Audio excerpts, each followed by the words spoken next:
Sherwin, firstly, just reaction to the news when you had this discovery by University of Pretoria research team. Dan, I'm not sure if you can hear, but I have an alarm just going off.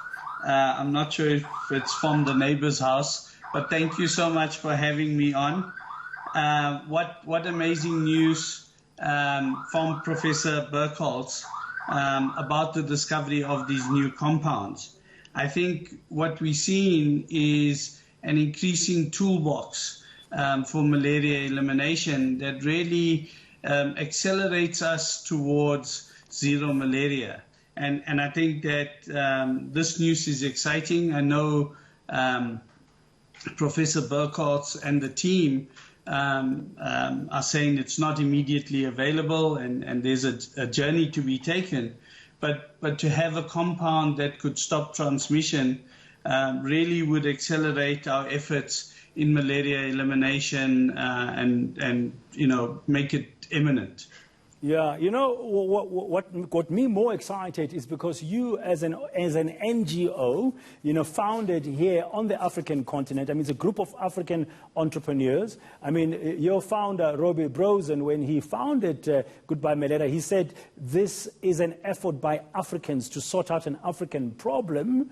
And the University of Pretoria is an African institute. I mean, it's like there's this huge African effort to fight malaria, which is beautiful. Absolutely, couldn't agree more. And Dan, I must say, we've seen leadership in country and on the continent that makes us extremely proud. I'm extremely proud of the team. They, in tough circumstances, have managed to keep the programs on track. Our efforts to date for this season, we've protected more than 1.8 million people. We've seen the number of cases in malaria continue its decline, both in Mozambique and in South Africa, partly also because people have stayed home observing the protocols for COVID, which have assisted in lessening the malaria transmission. But it's exciting to see that we have the capacity, we have the people and the tools to get to zero. And our efforts during a COVID environment and a lockdown have shown us that anything is possible. The positive coming out of COVID is that these new tools are now being expedited and getting to the market much, much quicker. I was wondering if there will ever be any positive coming out of COVID. It's good to hear, but that in a way there are certain benefits as the world is focusing on resolving that. But there's a bigger picture, which the University of Pretoria also points to. Professor Beckham saying that it's a commitment by scientists at the University of Pretoria. I'm sure Vice-Chancellor Tawana Kupe is proud as well of the team to contribute to the United Nations Sustainable Development Goals for good health and well-being. And you at Goodbye Malaria are also committed to that as part of the Global Fund effort to fight and eliminate malaria on our continent, which is a big killer. Absolutely. It's still the biggest killer of our children under 5. We definitely committed to the goals, specifically goal number 3 of the SDGs, as well as the resolution taken by the African Union to have malaria eliminated on the continent by 2030. Of course, this pandemic has set back those efforts. We're slightly behind the curve, but there's a renewed commitment, there's renewed urgency in the work that's been done in the world of malaria, and we're pretty confident that we will get there by 2030. And I know it will take additional resources, though. Yeah, it will need more money, of course. We know that. But there's a campaign currently calling on malaria to die. Malaria must die. And none other than the likes of David Beckham, the English football star, are behind it. Just want to pause and play a clip there of Malaria Must Die. Today, our world has changed.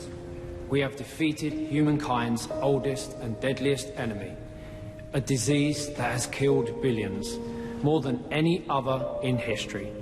Today, we have ended malaria. Thanks to scientists, leaders and people everywhere, the world is now safer for us all. Future generations will be protected and the world will be stronger to defeat all diseases. Right now, the fight is harder than ever. And as a father, it breaks my heart that a child dies every 2 minutes from malaria. A future free from this disease is possible in our lifetimes. We must unite and tell our leaders that we won't stop until the job is done. Join me and share to declare that malaria must die so millions can live. A powerful message, that one, Sherwin, of the Malaria Must Die campaign, where it starts off with it's a futuristic look, an older David Beckham in the future, celebrating that we are no longer with malaria. But coming back to today, that we need, in a way, to redouble our efforts. So you've got researchers at the University of Pretoria crafting that possible future. How is this Malaria Must Die campaign going at the moment? Incredibly well. It's been well received. It's a follow-on, Dan, to the efforts that were made around the Commonwealth Heads of Government meeting, April 2018. Of course, that was meant to happen in Rwanda in June last year. Did not take place because of COVID.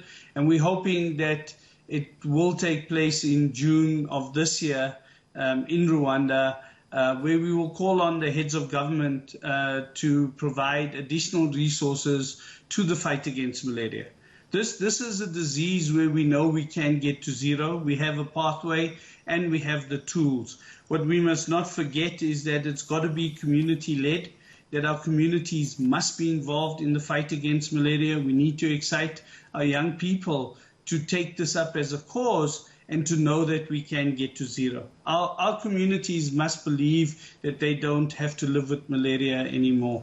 And so we call on government, and we've got a great supporter in Minister Mkhize. He understands that getting to zero is absolutely important. And government's efforts this year in malaria have been on track. So very encouraging, even with the lockdown and COVID.